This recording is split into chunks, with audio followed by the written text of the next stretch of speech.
etcétera, etcétera, pero al final del día casi podríamos entender por culminado este procedimiento cuando se dicta una sentencia. Y en la sentencia, ¿qué es lo que ocurre? Pues que ya finalmente este tercero, con poder de dominio, entiéndase magistrado instructor o la sala, en su caso, que firmen todos los magistrados, pues va a emitir un pronunciamiento sobre a quién le asiste la razón, entendiéndose que debe estar debidamente fundado y motivado también, debe tener congruencia, debe tener un nivel de exhaustividad en los agravios o los conceptos de impugnación, y todo esto versando sobre justamente la litis fiscal. Sí, me comentó que anda en la sala allá en Jalapa, digo, atendiendo al comentario de Pablo. Híjole, pues un perito de lujo, ¿no? El maestro. Entonces, bueno, ahí hay un ejemplo, ¿no? Otra cosa que puede ocurrir a veces que alarga este juicio, pues no, pues a lo mejor el actor dice, yo voy a meter una prueba pericial contable, y eso requiere también pues un desahogo particular, porque pues naturalmente que le va a asistir el derecho a la contraparte también a meter su perito. Si los dictámenes son coincidentes, que francamente casi nunca lo son, pues ahí ya quedaría la cosa, pero si no son coincidentes, pues el propio tribunal va a tener que llamar a su perito. Entonces, bueno, ¿por qué retomamos esto? Porque es muy importante a lo mejor para entender los bemoles de este asunto que vamos a comentar. La primera idea es que un juicio no necesariamente se va a votar en demanda, contestación, alegatos y sentencia. Digo, ojalá fuera así. La verdad es que para llegar del punto A al punto B, quisiéramos irnos en línea recta, pero pues muchas veces hacemos esto. Entre lo que les decía, recursos, incidentes, suspensiones, ampliaciones, tercero interesado, no sé. Pero bueno, al final del día esto comienza con una demanda, y como les decía, podríamos quizá tenerlo por concluido o entender que esto está finalizando con la sentencia definitiva. Pero ¿qué pasa a veces con la sentencia? La sentencia que está regulada justamente en los términos en los que puede ser dictada, en el cuándo y el cómo, está en el artículo 51 y en el artículo 52. No se me desesperen, voy a llegar a un punto con todo esto que les quiero comentar. Ahorita vamos a comentar esto, Jackie, no te preocupes. Es muy buena pregunta, y justamente eso es parte de lo que ahorita estamos, de todo el contexto que ahorita quiero ubicarnos. Entonces, en la propia Ley Federal de Procedimiento Contencioso Administrativo, el artículo 61 dice cuándo se puede declarar que una resolución es ilegal. Y a veces es por cuestiones de incompetencia, omisión de requisitos, vicios de procedimiento, indebida motivación o apreciación de los hechos que dieron origen a la litis. El artículo 52 pues habla de las modalidades en que se puede dictar una sentencia. Puede ser una validez, es decir, la autoridad tuvo razón, una nulidad, el contribuyente tuvo razón, es ilegal la resolución, hasta ahí queda. Pero también hay tipos de nulidades, por ejemplo, las nulidades para efectos de una reposición de procedimiento o para que se emita una nueva resolución. También hay por ahí una nulidad que reconoce un derecho subjetivo, ¿no? Por ejemplo, en estos asuntos de devolución, cuando hay elementos suficientes y la sala dice se reconoce el derecho subjetivo del contribuyente y se le restituye al actor en un derecho, etcétera. Bueno, estas son las formas en que se puede dictar una sentencia, y posteriormente en el artículo 53 viene lo relativo a cuándo adquiere firmeza una sentencia. Generalmente es cuando no es controvertible, por ejemplo, en el caso de los asuntos sumarios, por ahí sabemos que ya no pueden estarse, ya no hay facilidad para que haya recurso de revisión. Cuando no se controvierten, pues ya también, si pasa el plazo para agotar ya sea el amparo o la revisión, pues también ya quedan firmes, etcétera, ¿no? Esas son las modalidades en que una sentencia queda firme, o a lo mejor siendo recurrida por alguna de las partes, ya sea por amparo o por recurso de revisión, demandante y demandado, pues a lo mejor el tribunal colegiado dice, no, la sentencia estuvo bien y yo no tengo ya más que analizar, bueno, ya adquiere firmeza, ¿ok? Bueno, ese es, digamos, un repaso express de lo que es el juicio contencioso, y que debe ser relevante, importante también para nosotros, para nuestra cultura general, seamos abogados o no, saber más o menos o tener una idea de cómo es la impartición de la justicia tradicional a través de una demanda o un juicio en el Tribunal Federal de Justicia Administrativa. Básicamente estas son las etapas. Nos vamos a veces con la idea errónea de que con la sentencia definitiva ya se acaba todo, pero la verdad es que no, ¿ok? Una vez que hay una sentencia, y particularmente cuando tiene un efecto o una condena, la autoridad tiene un plazo para cumplirla. Entonces, naturalmente que todavía no se podría archivar el expediente por parte del tribunal, pues porque ¿qué va a pasar con este efecto que se está dando? Y bueno, hay plazos inclusive para que se cumplan estas sentencias. ¿Ok? Entonces, la sentencia adquiere firmeza sí, y a partir de que adquiere firmeza, la autoridad tiene que emitir un cumplimiento. Entonces, estamos todavía lejos de que se acabe el asunto, aun y cuando ya tenemos sentencia. Pero, ¿qué pasa si la autoridad cumple la sentencia, pero resulta que yo como gobernado, como actor, como demandante, digo, a ver, como que está raro tu cumplimiento, autoridad, no sé, no me satisface mucho? Hay también algo previsto en la misma ley que se llama queja jurisdiccional, que está en el 58 fracción 2, si mal no estoy, de la misma ley. Y ahí te dicen en qué momentos tú puedes interponer una queja por por el cumplimiento de una sentencia que no te satisface o que consideras no está cumpliendo o acatando la protección de tus derechos. Entonces, vuelvo al punto 1. No podemos pensar que es una consecuencia lógica el hecho de que hay una sentencia que ya se acaba el juicio o que ya se acabó el problema. Porque en muchos casos, pues viene el tema de que la autoridad debe cumplir. Y si no cumple bien, ¿qué puedo hacer? Bueno, está la queja jurisdiccional. A este primer punto quería llegar. Es así como empieza este conversatorio. Queja jurisdiccional por defecto, porque la queja se puede poner por cumplimiento, por omisión de cumplimiento, por defecto en el cumplimiento, inclusive por cumplimiento excesivo también se puede considerar necesaria la interposición de una queja jurisdiccional. Entonces, bueno, lo que vemos en pantalla dice queja jurisdiccional, entonces ya entendemos que vamos a hablar de un asunto en el cual un contribuyente obtuvo una sentencia, pero estuvo inconforme con cómo se cumplió en la vida real. Por defecto en el cumplimiento de una sentencia dictada por el Honorable Tribunal Federal de Justicia Administrativa. Es procedente cuando no se ha materializado el pago del resarcimiento económico derivado de un PAMA, aun y cuando el fallo expresamente no lo condena. ¿Qué quiere decir esta segunda parte? Bueno, para ubicarnos en el contexto, ahora sí vámonos al antecedentes sobre el tema de un PAMA. Un PAMA es un procedimiento administrativo en materia aduanera. PAMA, procedimiento administrativo en materia aduanera. A lo mejor esta clase mejor debió llamarse justicia tradicional o impartición de justicia en la vía tradicional.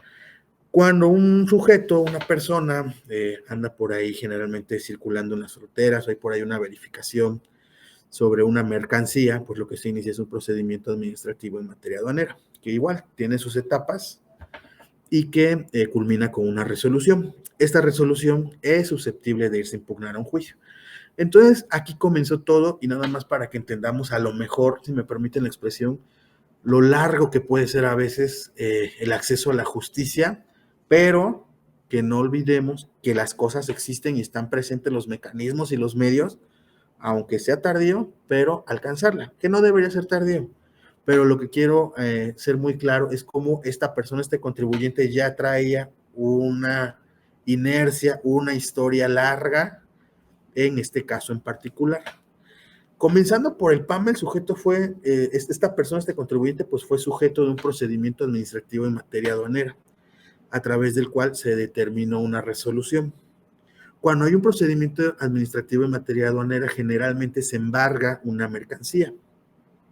Si tú te vas a juicio contra esta resolución del procedimiento administrativo en materia aduanera, donde generalmente te determinan impuestos en materia de comercio exterior, impuestos domésticos, y muy posiblemente te van a embargar mercancía, eso es a través de una resolución que se puede ir a un juicio. Si tú decides agotar este juicio y ganas, pues naturalmente que se va a quedar sin efecto el pago de impuestos determinado, pero pasa algo muy particular con la mercancía que es embargada. Para que se te devuelva, debes acreditar tener un derecho subjetivo para la misma, y la autoridad te la debe devolver. Pero también está previsto que si la autoridad ya no te la puede devolver porque la extravió en el almacén, porque a lo mejor ya procedió a su remate, porque a lo mejor, no sé, se extravió por ahí en el inventario de los almacenes, no digo que pase mucho, pero puede llegar a pasar, tienes derecho a un resarcimiento económico. Y esto se hace a través de otro trámite. Entonces, imagínense ahí ya cómo iba esta persona, este contribuyente. Padeció un procedimiento administrativo en materia aduanera. Luego se fue a juicio para que en ese juicio anular la resolución que le determinó estos impuestos. Y o de la sentencia de ese juicio, pues el contribuyente lo que hizo fue solicitar el resarcimiento económico, bueno, la devolución de mercancía o el resarcimiento económico, y la autoridad por ahí le dijo que no era posible resarcirle económicamente, y entonces, ¿qué hace? Agota otro juicio. Entonces ya hay que llevamos como tres caminos, tres vías ya agotadas. Y entonces el contribuyente lo que hace es nuevamente ganar un juicio, y lo que hace es, a ver, ya pedí mi resarcimiento económico, se me negó, voy a promover un juicio en el cual me están negando el derecho a obtener el resarcimiento económico con motivo de la mercancía que me fue embargada y de la que ya me aventé otro juicio por un PAMA anteriormente sufrido o padecido. Y bueno, en este último juicio, ya que vámonos hasta acá, hasta el tema ya del resarcimiento, que ya es como digamos el segundo ramo contribuyente. La sala dice, está bien, tienes razón, se va a declarar la nulidad de la resolución en la que se te niegue el resarcimiento y se le ordena a la autoridad responsable, o sea, a la que negó el resarcimiento, que se allegue de elementos necesarios para pronunciarse de forma íntegra sobre la solicitud de resarcimiento económico planteado por la persona contribuyente respecto de los bienes que le fueron embargados. Entonces, a ella tiene otra sentencia favorable este contribuyente. Perdón que sea repetitivo, pero es que mi punto al que quiero llegar es que la justicia siempre llega. Entonces, un PAMA, un juicio, un trámite administrativo de resarcimiento, una negativa de resarcimiento, otro juicio, y porque la autoridad aduanera le negó el derecho al resarcimiento, y entonces la sala dice, no, no debe ser así, debes de allegarte los elementos necesarios para pronunciarte de su resarcimiento solicitado por el pagador de impuestos. ¿Y qué pasa con esta sentencia, esta segunda sentencia, esta última sentencia? Bueno, pues la autoridad fiscal, en este caso aduanera, ordenó que se le pagara a la persona contribuyente una cantidad por concepto de resarcimiento económico y se remitiera copia de dicho oficio a lo que antes era el SAE, que ahora es el INDEP, a fin de que le expidiera un título de crédito a favor de la citada persona contribuyente. En otras palabras, la autoridad que había negado el resarcimiento dice, ok, está bien, voy a emitir un oficio donde le digo al INDEP, que antes era el SAE, que te debe dar un título de crédito por estos antecedentes, porque pues, a lo mejor sí te corresponde el resarcimiento. Entonces, INDEP, te informo que pasó esta situación y debes pagarle al contribuyente. Entonces, bueno, por ahí la sala que resuelve el segundo juicio sobre el resarcimiento, dice, ¿sabes qué? Ya está cumplida la sentencia, yo voy a archivar este expediente porque pues el efecto de mi sentencia era que la autoridad se allegara de los elementos necesarios para pronunciarse sobre tu resarcimiento, y con el oficio que manda al INDEP, entonces yo entiendo que está cumplida la sentencia, ¿ok? Entonces, ya hay un cumplimiento de esta y debe remitirse al archivo el expediente. Entonces el contribuyente, si me permiten lo que voy a decir, dice, sí está muy padre tu oficio, bueno, muy padre el oficio de la autoridad, qué bueno que para ti ya sea suficiente para archivar tu expediente, pero yo no estoy de acuerdo, porque al final del día lo único que tengo en mi poder es un oficio donde ahora le dicen al INDEP que me debe dar un título de crédito. Y entendamos quizá el razonamiento del contribuyente, vengo de un PAMA, vengo de un juicio, vengo de un trámite administrativo de resarcimiento, una negativa y de otro juicio, y tú vas a concluir tu expediente porque ya alguien le dijo al INDEP que me diera un título de crédito. Yo creo que eso no está relacionado con la impartición de justicia, entonces voy a promover una queja, la queja que vimos al principio, que es cuando no estoy satisfecho como contribuyente y atendiendo a los supuestos que hay ahí, advierto que encuadra en un defecto de cumplimiento. Y entonces ahora me regreso con el tribunal, expongo mi queja y digo, oye, hay un defecto en el cumplimiento de la sentencia, ya que sí, se ordenó el pago de una cantidad, pero pues yo no lo veo reflejado, yo solo tengo un oficio en mi poder y está muy padre tu oficio y todo, pero pues yo estoy fuera, diría por ahí el clásico. Entonces, esta queja que se promueve ya posterior a la sentencia, etcétera, es resuelta nuevamente por el propio tribunal, ¿ok? Digo, más para que nos demos una idea del trabajo a veces de los abogados fiscalistas que pues es un batallar con mucha intensidad y hacer o dignificar mucho el oficio, ¿no? A ver, ahora resuélveme esta queja, tribunal, Y, y entonces la sala dice, oye, ¿sabes qué? Pues yo considero que la queja que estás promoviendo, pues no debes, no tienes elementos porque ya hay un cumplimiento de sentencia que se ajusta a lo que yo estoy resolviendo, que era que necesariamente la autoridad se allegara de elementos para pronunciarse. Pues bueno, aquí lo que vemos antecedentes es que la persona contribuyente promovió queja, porque no obstante se ordena el pago de la cantidad determinada, pues no estaba materializado. Y entonces el tribunal la declara improcedente, diciendo ya hay una orden de pago, para mí ya es suficiente, y el que tú recibas el pago no forma parte como tal de mi sentencia. Fíjense aquí lo que puede entenderse a veces, desafortunadamente, la indefensión de un contribuyente. Porque la instancia que estoy agotando, que digamos ya es como que cuando te vas a la justicia en la vía tradicional, ya es como que dependes de un convencimiento, de elaborar argumentos y conceptos de impugnación suficientes para convencer a un magistrado o a unos magistrados. Y entonces los magistrados dicen, porque ellos pues también acatando justamente pues las leyes y los resolutivos de la sentencia, dicen, el recibir el pago pues no fue como tal parte de la sentencia definitiva. En los efectos de la sentencia no está considerado que el contribuyente, el gobernado, pues reciba este resarcimiento, pero ya hablando en términos estrictos de dineros, pues. Y entonces, aquí, ahora vamos a otra instancia. ¿Por qué? Porque no logré, en este caso, no se logró el convencimiento de los magistrados de que había un defecto en el cumplimiento de la sentencia. Los magistrados se fueron a la letra de la sentencia y dicen, no, pues es que yo no ordené un pago. Yo ordené que la autoridad se llegara de elementos para resolver sobre tu resarcimiento. La autoridad aduanera ya emitió un oficio donde dice que es procedente y lo manda al INDEP y le dice al INDEP que te pague. Y el contribuyente dice, sí, pero yo no he recibido el dinero. Y la sala insiste, yo no tengo considerado en los efectos de la sentencia esa parte, sino únicamente que haya un pronunciamiento adecuado y que esté, y con el oficio que se emitió me basta. Entonces, bueno, como justamente sabemos o estamos en el conocimiento de que ya es una instancia que necesariamente debemos de agotar favorablemente, la defensa, Miguel, buen día, ¿cómo estás? Estamos aquí en una exposición. Entonces, gracias, Miguel, muchas gracias. Entonces, bueno, vámonos al amparo indirecto. Ya, vámonos ahora a litigar este asunto al amparo indirecto y vamos a explicarle a un juez del Poder Judicial cómo es que esta respuesta dada a la queja interpuesta, que es posterior a una sentencia definitiva, pues no acata de lo que habla el artículo 17 constitucional, que justamente habla sobre la impartición de justicia y cómo debe de ser esta. Bueno, espero de verdad, porque sé que son muchas etapas ahí procesales y administrativas las que se están viendo, que estemos, que si me tengo que regresar, me regreso. Pero espero que vayamos avanzando con claridad, al menos por lo que hace su servidor.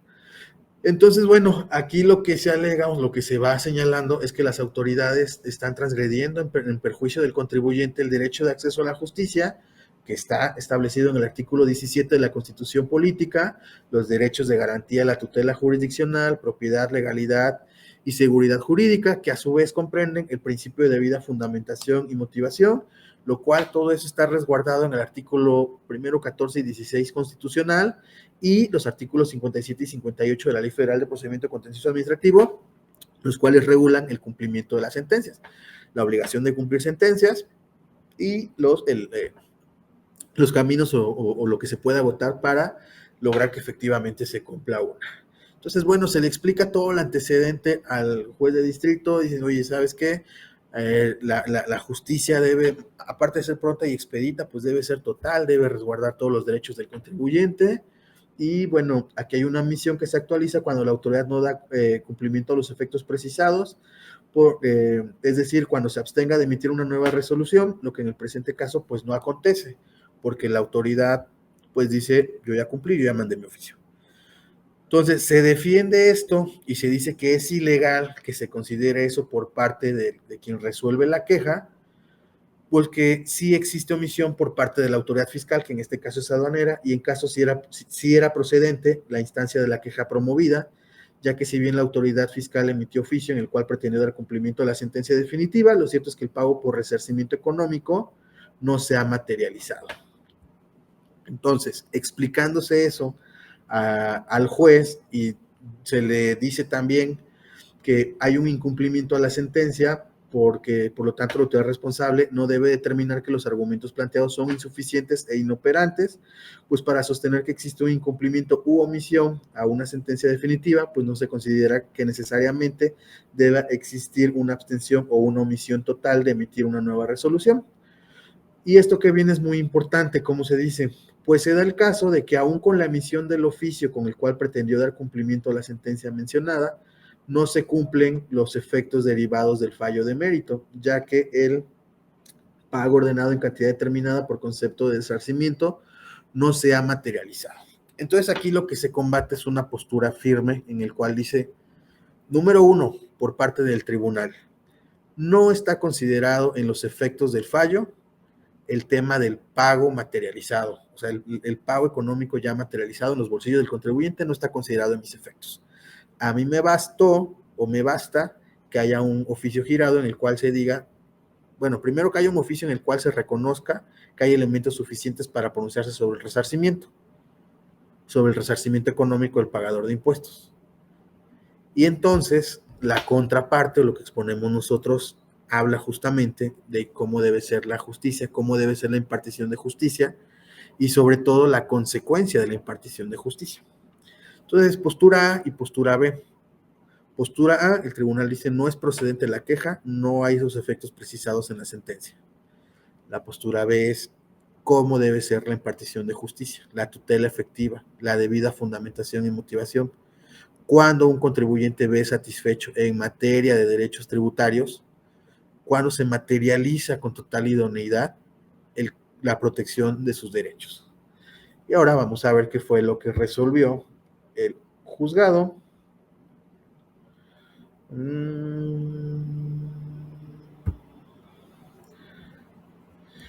En este caso, el juez resolvió que era procedente la queja por defecto, o sea, no la puedes desestimar, sala del Tribunal Federal de Justicia Administrativa, en virtud de que conformidad con el artículo 17, que era el que estábamos alegando sobre la impartición de justicia, toda persona tiene derecho a que se le administre justicia por tribunales, emitiendo sus resoluciones de manera pronta, completa e imparcial. Asimismo, las leyes federales y locales establecerán los medios necesarios para que se garantice la independencia de los tribunales y la plena ejecución de sus resoluciones.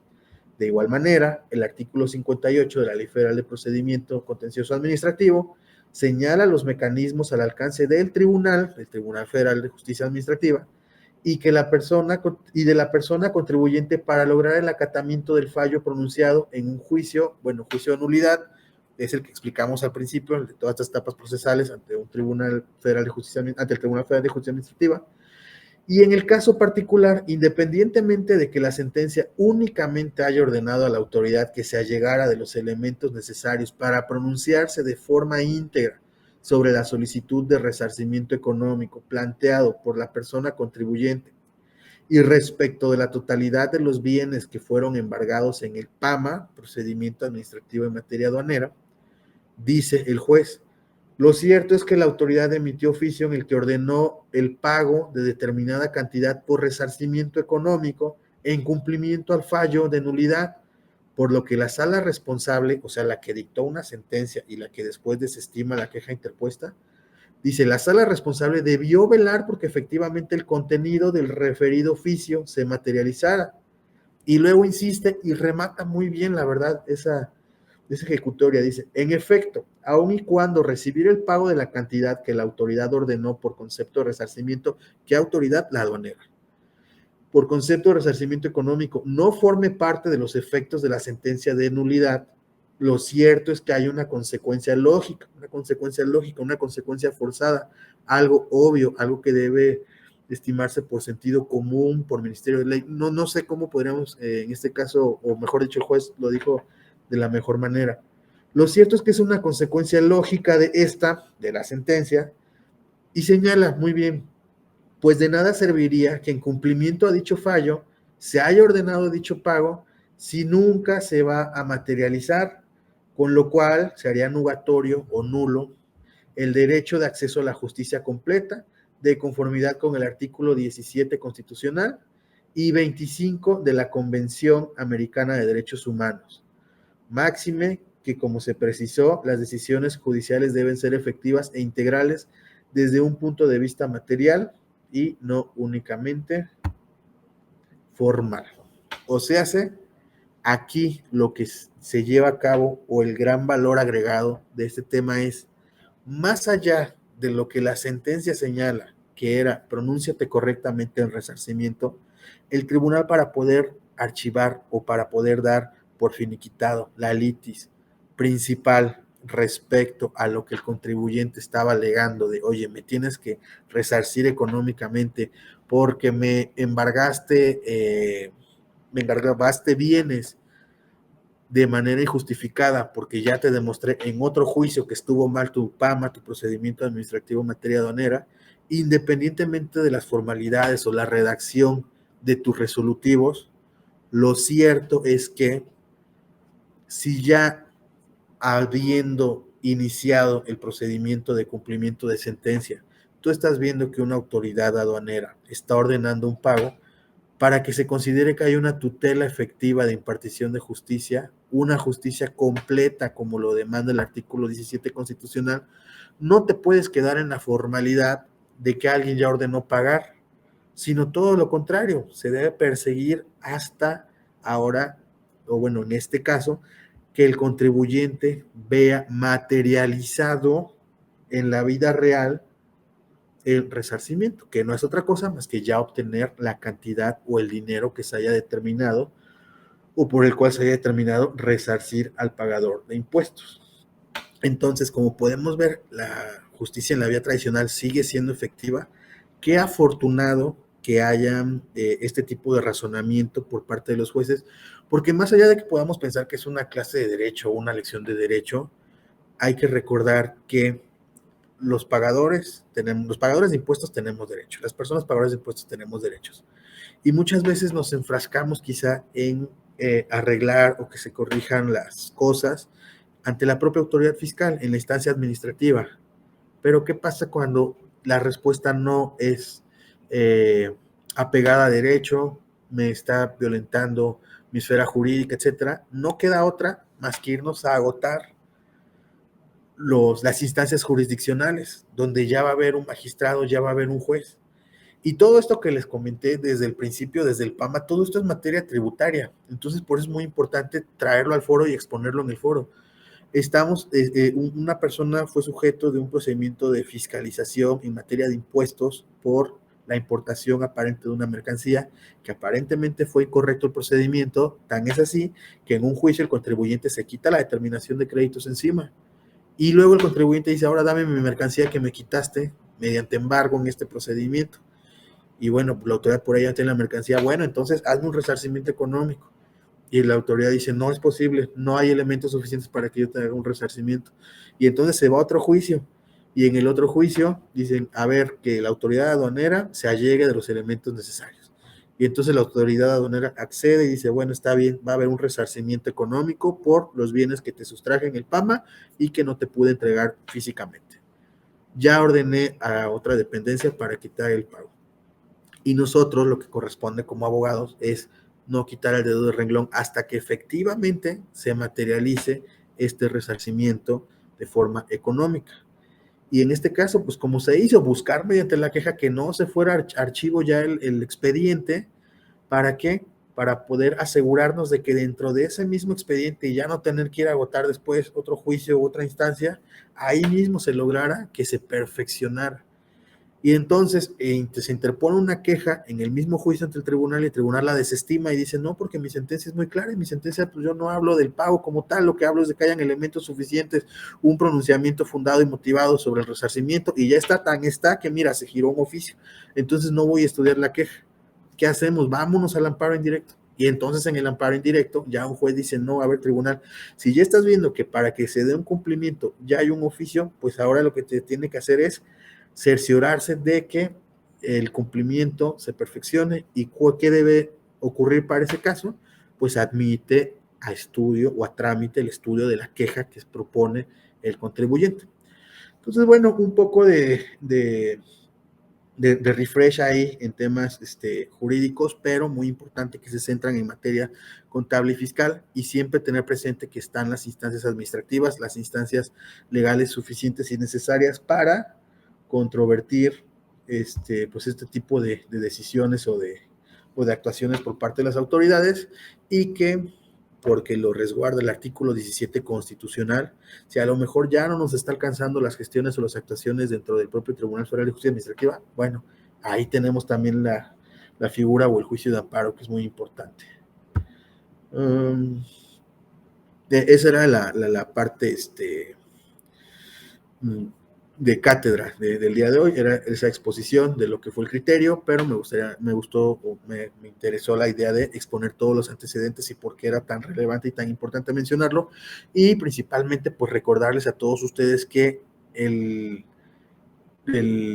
la Constitución resguarda los derechos resguarda los derechos de todos los mexicanos, pero también todo lo atinente en materia tributaria. Por eso tenemos todas estas instancias, el juicio de amparo, el juicio contencioso administrativo, los recursos también administrativos, etcétera, etcétera. Ahora voy a ir a un par de comerciales y finalmente les quiero presentar a una persona.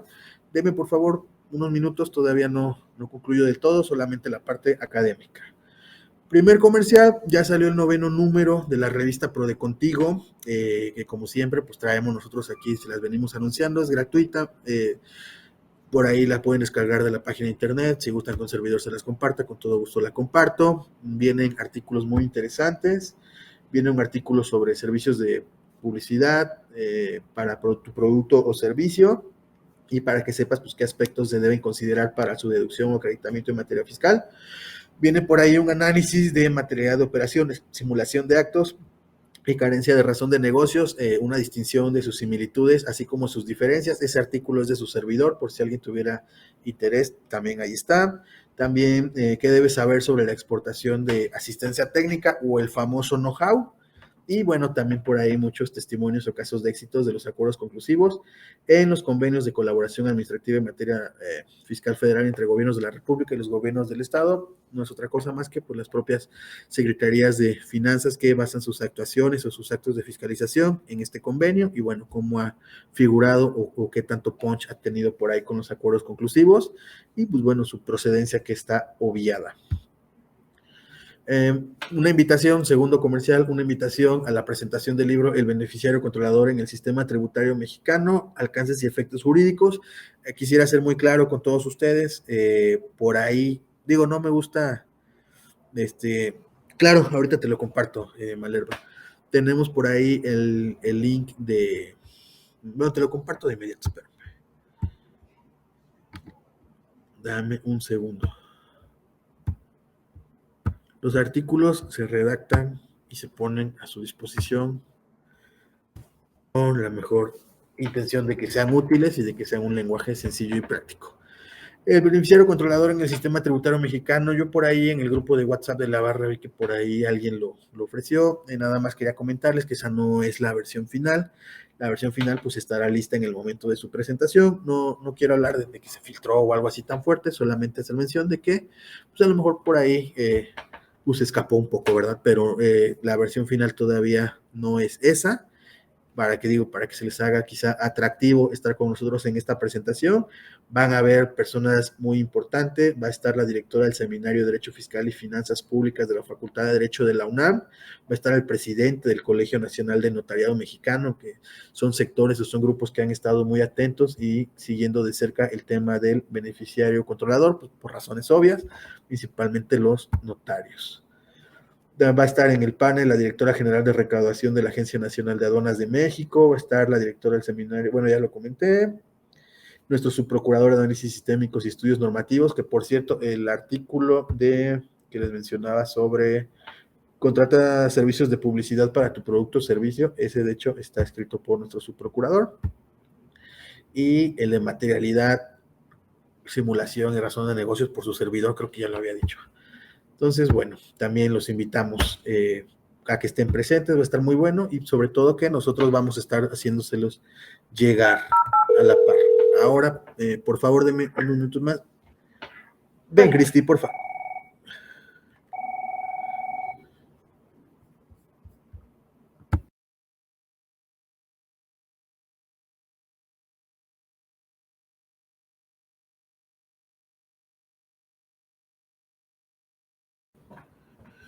Bueno, estimados, como bien sabrán, esta barra la comparto con mi querido Mario Herrera.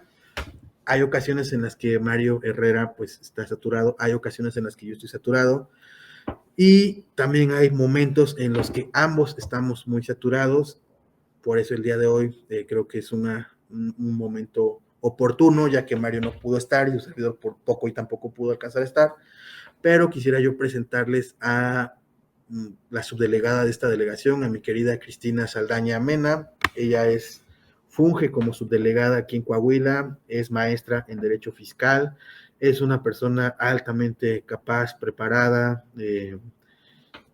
todos los mejores buenos oficios siempre hay de su parte, una persona con muchos estudios, una persona sobre todo que no se rinde y tiene un área de quejas pues muy efectiva. La quería presentar el día del foro con la venia de mi querido Miguel Chamlati, que no sé si ande por ahí o ya se haya ido, pero ya le había informado que iba a hacer esta presentación de Cristi, por si en algún momento Mario no puede estar, yo no puedo estar, y a lo mejor quien a veces también por ahí nos hace, pues nos tira esquina, como dicen por ahí, en Veracruz, pues tampoco pudiera estar. Hay otra persona que pudiera perfectamente dar cualquier plática y hablar sobre cualquier tema en materia fiscal, también ha sido autora de diversos artículos. De hecho, por ahí, si ustedes ven su currículum vitae, ganó un concurso, ¿verdad, Cristi? Un concurso en el Senado de la República sobre un artículo, creo que me parece estaba relacionada en deficiencias, ¿o qué era, Cristi? Era en relación al desempeño del Tribunal Federal de Justicia Administrativa. Es una abogada fiscalista, pero sobre todo, pues, ella es maestra en Derecho Fiscal y la verdad es que los impuestos los domina y los maneja muy bien. Francamente, estoy muy contento de trabajar con ella. La verdad es que estamos muy a gusto y ponerles aquí en aviso que en algún momento pues igual podrían encontrarla a ella y les recomiendo ampliamente quedarse a cualquier cátedra o ponencia en la que ella pudiera participar, ya que como lo mencioné, es una persona altamente capaz. Digo, naturalmente Mario y yo siempre vamos a estar al frente, pero hay ocasiones donde también se nos desfasan los tiempos y los plazos. Y pues aquí está Cristi, no sé si quieras decir unas palabras. No, delegado, pues muchas gracias por las porras. Y pues estoy a la orden para lo que necesitan, ya sea aquí en la delegación vía telefónica, por correo y atenta a cualquier invitación y en apoyar al delegado y al delegado también en Veracruz para lo que se necesite. Mucho gusto y que tengan muy buen día. Entonces, estimados, ya lo saben, por si un día ven aquí a Cristi, pues es porque es quien debe estar, ¿vale? Bueno, pues el día de hoy con esto estaríamos concluyendo. Les agradecemos mucho el tiempo, la paciencia y que tengan un buen día. Dios lo quiere, dentro de 15 días estaremos por aquí, Mario y su servidor, con algún otro tema. Espero que el tema de hoy haya sido de interés. Si hay alguna duda, estoy atento. No sé si alguien por ahí tuvo alguna duda o algo que no le quedó claro. Y si no, también pues en el grupo de WhatsApp me pueden localizar. Saludos, buen día.